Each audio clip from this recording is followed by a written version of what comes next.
Is a mini gimbal something you should be considering for your video production kit? Let's take a look.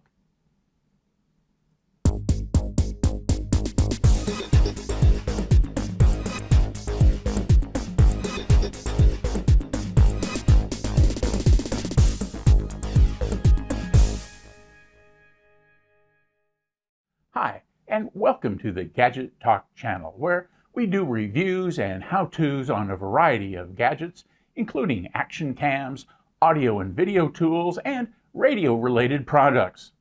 If you haven't subscribed to the channel yet, please do, and don't forget to click the thumbs up button below the video. I really appreciate it. When it comes to video content creation, a gimbal is an important tool in many situations. The good news is that you've got lots of options. That's also the bad news. What do you choose? You can get gimbals for your smartphone, gimbals for action cameras, and as we discuss in this video, mini gimbal camera combinations. If YouTube video numbers is any indicator, there are 3 leaders in this category. At the top of the list is the Osma Pocket from drone maker DJI. The products at 2nd and 3rd place are more closely matched. They are the Feiyu Pocket from Feiyu and the Feiyu Palm. There are a couple of others out there, including a new player from Mosa called the Moen. It seems to have some new product bugs, but Mosa products from Goodson are generally viewed favorably.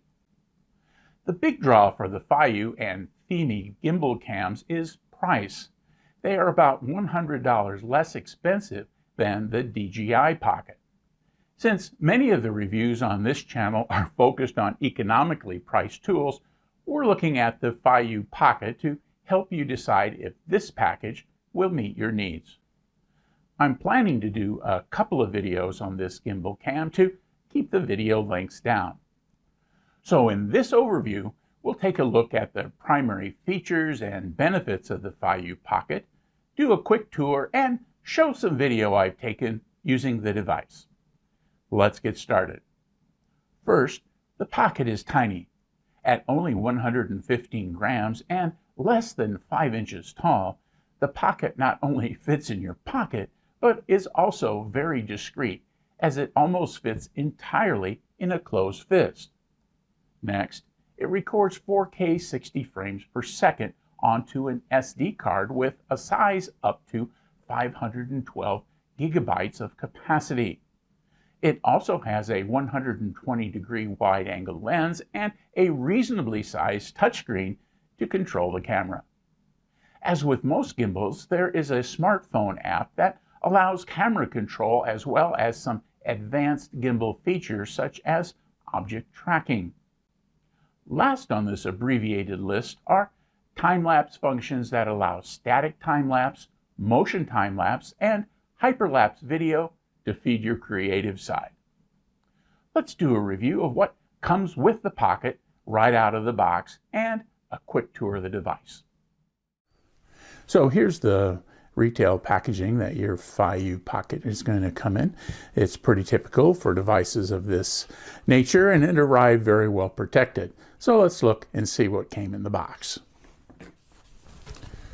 So here's what came in the box. In this little envelope is a warranty card and a very abbreviated owner's manual with the buttons labeled, some of the functions and so forth described in it. And then on the other side, it's in Chinese. So that's the owner's manual. This little guy is available online as well. So if you wanted to download it to your tablet or phone to have with you, it's easy to do. The next thing in the box is this USB cable. It's a USB 2, so it's got the little white insert there, and then it's a Class C on this side. So this one is going to be used to charge the Pocket. The next thing is this little holster, and it's a pretty tough little plastic thing. It's got a felt or flannel insert in there, so it's soft on the inside, and it just comes off with this little cover to keep the Pocket in the holster, and it's just great for keeping it in your pocket or on the dashboard of your car, or, you know, if you're going to be using it in your vehicle or wherever it is. It provides some good protection to the device itself. Last, of course, is the Feiyu Pocket itself. There's really not much to it. Let's take a brief tour of it. Notice I have the wrist strap connected to the pocket. There's a little loop here on the bottom of the back side. And I like wrist straps with these little devices. It makes me feel like I have a little more security.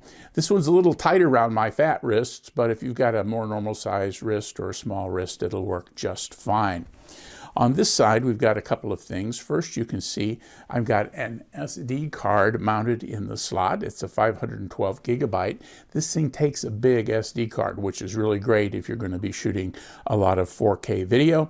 Here is the slot for the charge cable, and you will notice that this is the side you put down in that little holster that I showed you, and there's a cutout in the holster that allows you to charge it there, because this will be accessible to you via the hole in the side of the holster. On the bottom, there's a 1/4-20 socket, so you can mount this to a little tabletop, or for that matter, a full-size tripod or any other 1/4-20 device, such as that come with some of your action cameras, GoPros, and so forth. On this side of the device is the on-off switch. The power switch is right up there.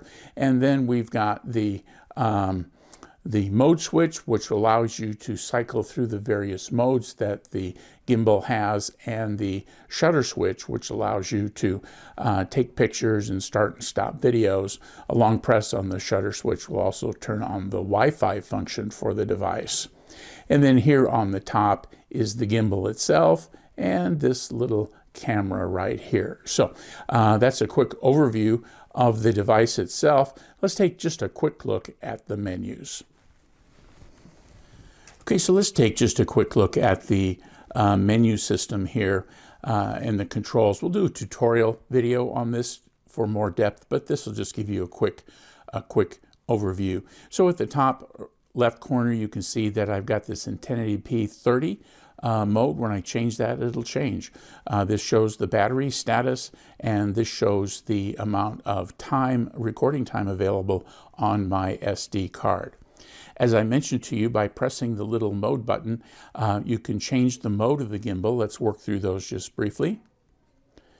Pan mode, follow mode, all follow mode, and then back to pan mode is where it came up when it turned on. And then if I press and hold the mode button, I can keep it in lock mode while I've got that pressed and hold, which will cause the camera to point in the same direction regardless of where I move my hand. And then I let go and it goes back to pan mode. Again, here is the shutter button. We'll take a picture or start recording. Now, in the menu itself, there are swipes that you're going to do to get to the various menus. And so a swipe from the left to the right will take you into the gallery of videos and photos that you have available. These are the ones stored on the SD card, and you can play them from here. When you swipe the other direction, you kind of basically put that little window back behind the scenes. And so when you swipe from the right to the left, you get the video mode or the photography mode menus. And so it's just a matter of scrolling down. So now I'm in photo mode, I'm in video mode. Since there's little dots there, it means that there's follow-on choices you can make. So in the video mode, here's where you pick your frame rate and your resolution. Over here, you see a little white line. That's an indicator to you which way to swipe to get out of this menu. So it's on the left, so I'm going to swipe left to right. And now I'm back. I can go into my slow mode. Again, slow-mo is going to give me some choices in this dots. I can do 4K at half speed, 1080p at a quarter speed, and 720p at 1/8 speed. So those are the indicators that you have there. I can go into time-lapse mode. As you'll see in some video that I've taken in these modes, time-lapse will give me a basic time-lapse. There's some choices you can make. I can go into my 1080p or my 2.7, continue to scroll. I can scroll up to 4K. So whatever resolution that I want, I can do that there. And then when I set my time-lapse, then I can make some adjustments. So let's go back here to time-lapse. We'll hit this. I'm going to go 1080p. Now you can see right here, I have got some choices. I've got 1 second and I'm going for infinity. If I touch that, on this scale, I can scroll the number of seconds between shots. And then on this side over here, I can set the length of my recordings. So I can go for 20 minutes, 5 minutes, 30 minutes, for an hour, what have you.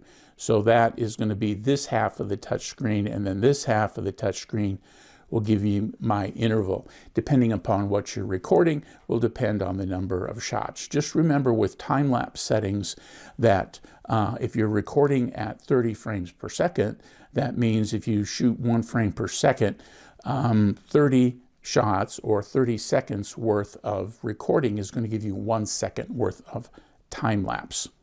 So I can hit enter there.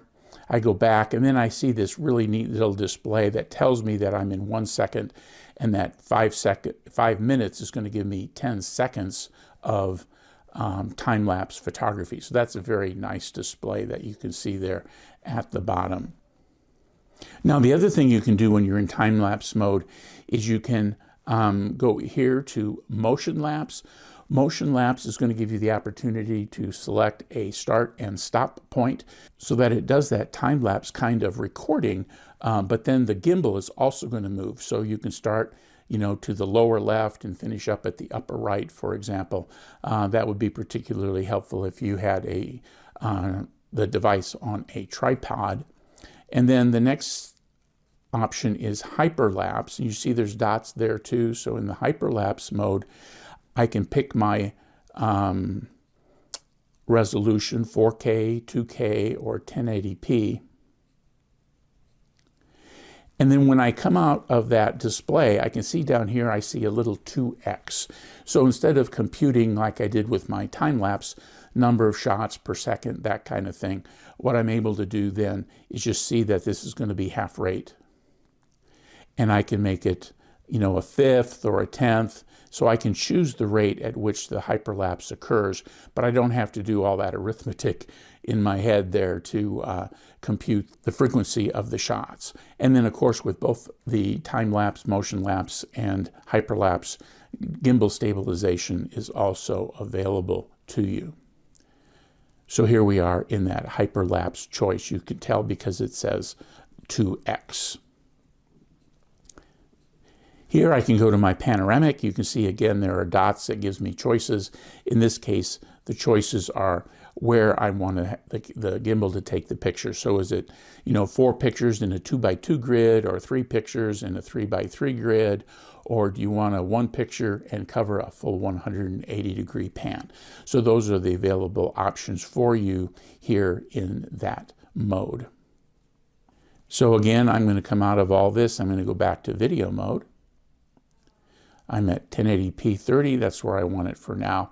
And so I can see that I'm in 1080p 30 right up here. Now, there are a couple of other menus that we want to take a peek at. One comes from the top, and this gives us 5 different choices. One of this is quality, and so we can go high quality, super high quality, back and forth there. They just toggle.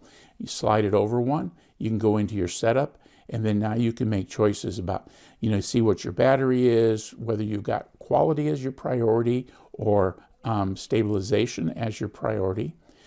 Quality will give you a little bit better picture. Anti-shake will give you a little bit smoother picture.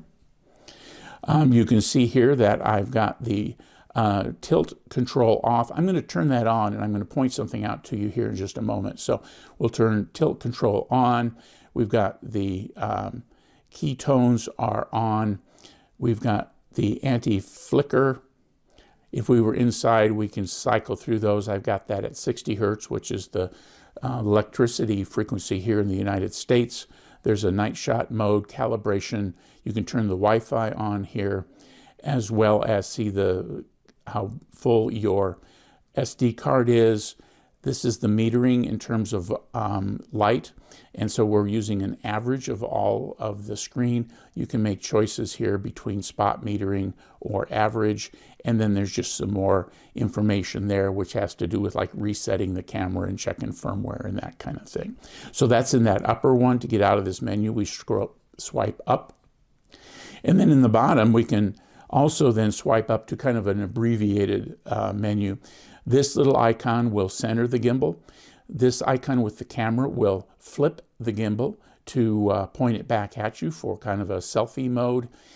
This menu with the little person walking can go between normal mode and fast mode or sport mode. You can see now he's running. That changes the speed of the gimbal. So if you're trying to follow someone or something, a motorcycle or a car or something like that, you won't lose it in the frame because the gimbal is going to turn faster. Most of what I do is with slower moving things, so we'll move it back to smooth. And then here we can change our gimbal modes. Aside from pressing the button, we can change them here. And so we can go into face tracking mode, which I haven't figured out how to work yet. I'm not sure that it's activated yet in the firmware. Follow mode, all follow mode, and pan mode. So we can make those choices here, or we can make them by cycling through the mode button. Mode button doesn't offer the face tracking option, so that's why I think that it maybe isn't what's working. But again, you can make changes to modes by pressing that. So we're in follow mode right here. So we've touched on all four of the corners. Each of them will bring up a menu. If you look very carefully, you will see some little hatch marks right there on the right-hand side.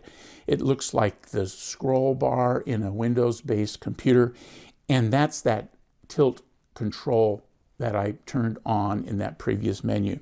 And so by putting your finger there and moving it up, you can move the gimbal up and down. I hope you can see that, the gimbal moving just ever so slightly.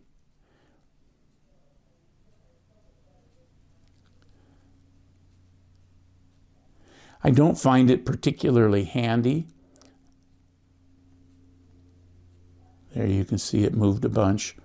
But when you turn that menu choice on, that's when you get that little display. And that's what the display is all about.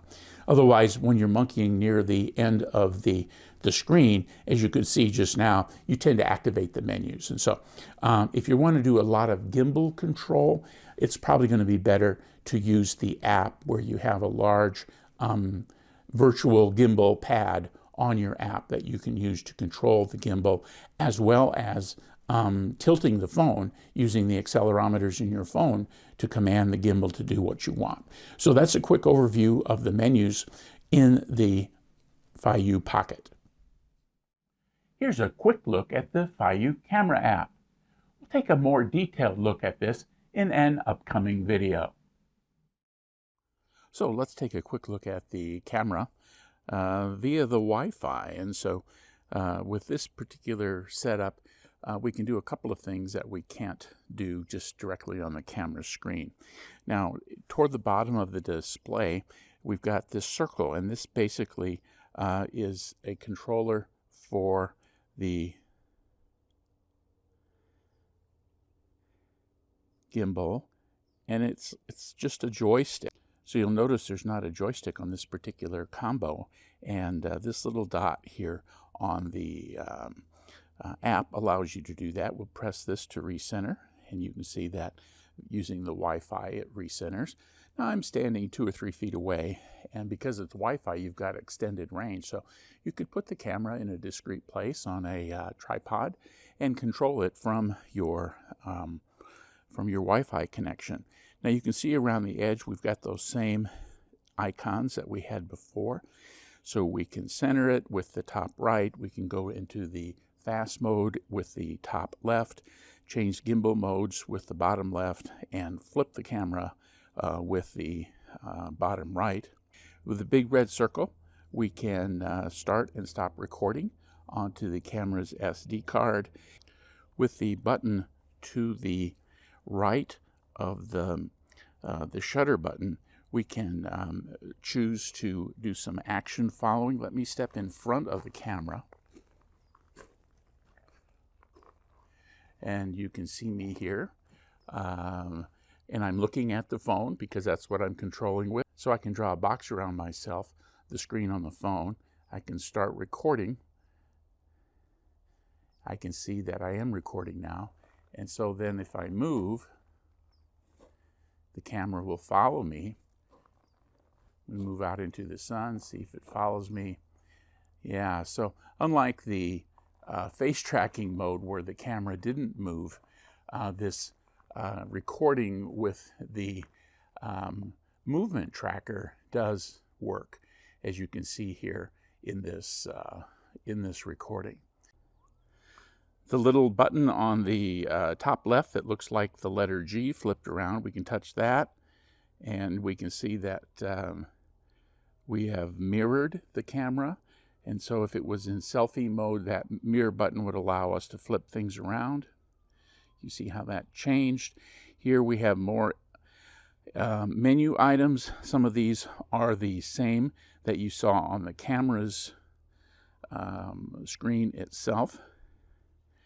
This one is particularly fun because this one allows you to change how the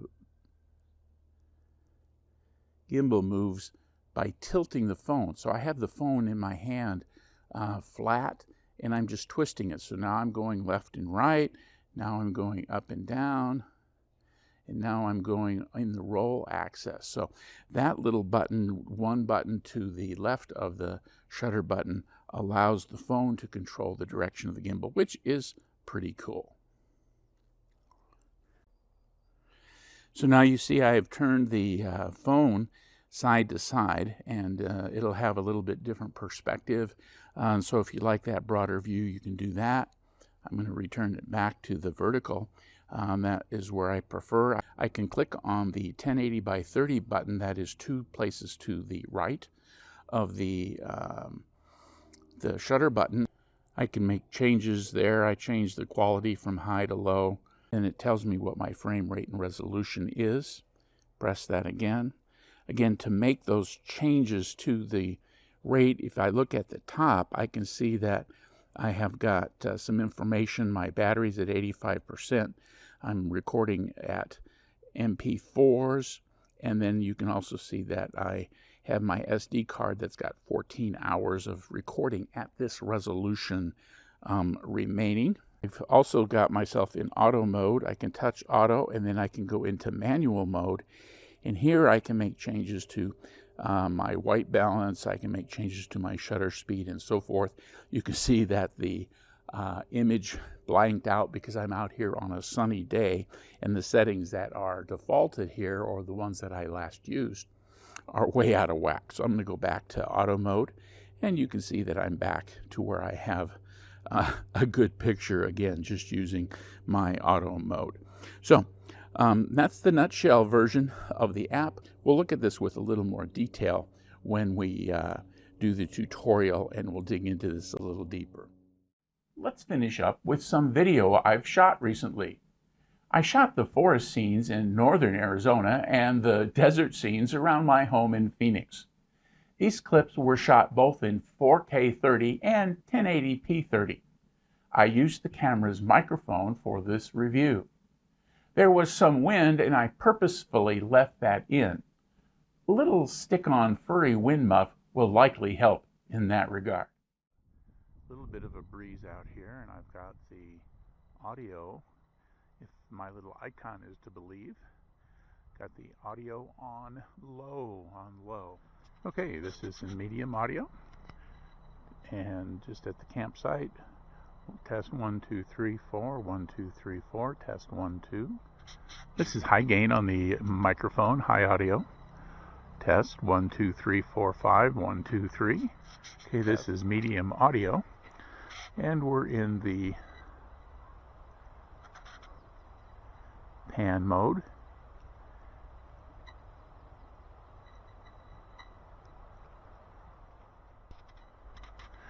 Okay, we're in the follow mode now. Follow mode.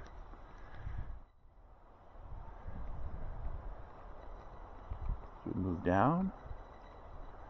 Camera follows. We move up. Camera follows. We move to the right. The camera follows with a nice smooth stop. And as we start to the left, the camera lags a little bit behind and then moves with us and then comes slowly to a stop. All follow mode. So it follows us down, smoothly comes to a stop as we move up. We've got that pan following happening here. And it also follows in the roll axis. And so here I am in the flip mode. I have reversed the camera. It's now pointed at me. So if you'd like to do video blogging or vlogging, this setup would allow the screen to be pointed at you so I can see myself in the screen. And the wide angle of the camera allows me to be viewed, and I can point to things like behind me if I was trying to make a point about something that's in the background, and I can move from side to side, and the camera stays pretty much pointed in this direction.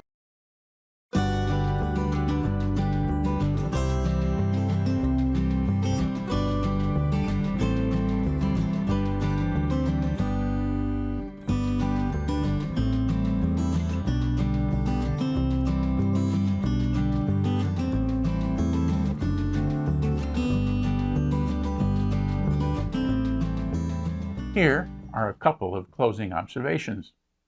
All in all, I'm pleased with the Feiyu Pocket. For me, not having an external mic capability isn't a big deal, as I often shoot with a separate audio track anyway. A dedicated audio recorder such as my TASCAM DR5 or a Zoom brand recorder will have better preamps and audio circuitry than a small device like the Pocket. You can also use the recorder on your smartphone. I really like the Pocket's small size. I don't like calling attention to myself when shooting video. For me, being discreet is valuable. The fact that most of the typical gimbal features are included in this small package or with the available smartphone app makes this small package a powerhouse. The video quality is quite nice, and the Pro features give more experienced photographers and videographers the control they can use to tune their shots to their needs. Again, if you found this video helpful, please click the thumbs up button below the video and subscribe to the Gadget Talk channel. Click the bell icon to be notified when I post new videos. Thanks for watching.